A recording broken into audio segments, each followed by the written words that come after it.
So my name is Christelle. I'm from Gloucester. My son is called Matthias and he is 6 years old now. Matthias, he's like me. We're twins.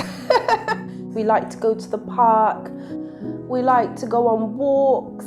There's a place in Gloucester called the Robinwood Hill and we like to just walk up the hill. Me, Precious, Matthias and his brother. What I love most about him is that he's so caring, he's full of energy, he's so intelligent. Obviously, when he was born, I wasn't aware that he would have additional needs. As time went on, I realized that, he's just not the typical child.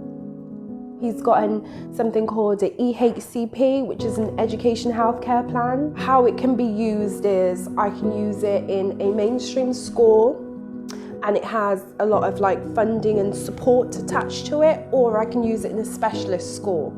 The two mainstream schools near me both say they can meet the needs of autistic children. So my intentions were to use it in a mainstream school. When these suspensions started happening, I was just so shocked. It was 10 suspensions he had in 3 months. There was one suspension that happened, I believe, 15 minutes into the school day, and they suspended him for 5 days. And I kept thinking to myself, what could my son do in 15 minutes? I felt powerless. I felt like, what am I supposed to do? The Communities Empowerment Network is a really important organisation, and we are there to support children and their families through really difficult times in their life. Exclusion can be so detrimental to children's lives and set them on a trajectory that isn't always positive. We're passionate about justice for young people. Schools are not always following their own rules or following the Department for Education's rules when they impose an exclusion. So we want to make sure that children are treated fairly. I just didn't feel like it was genuine. I feel like they just don't want my son there and they couldn't meet his needs. After he was excluded permanently from school, I was on a group on Facebook and there was one parent that said that they used a company called CEN. I called this lovely lady up. She matched me up with this advocate. Jack supported me with everything and the support he gave me was just amazing. We know that within the educational system, parents very often find the process extremely complicated and they have to figure this out by themselves a lot of the time.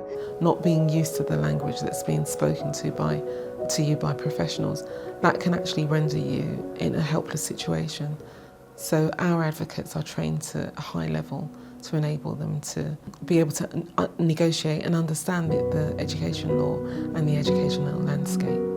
They made everything accessible to me. I don't know anything about education or the education sector.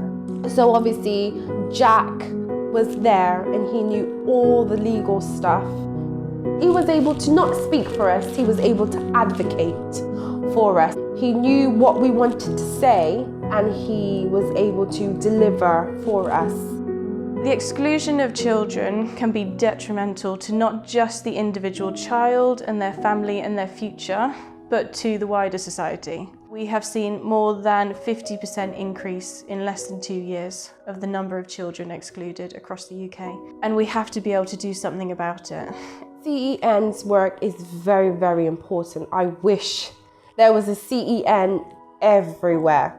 Matthias is in a mainstream school, another local mainstream school that's near me, and he's got a teaching assistant now and his needs are being met. He is learning, he's progressing and he's doing well. CEN is a charity and we have no income other than trust funding.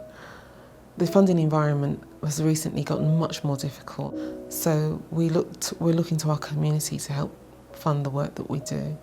It's really important that the children that we work for have a voice. And without funding, we can't move forward, we can't give them that voice.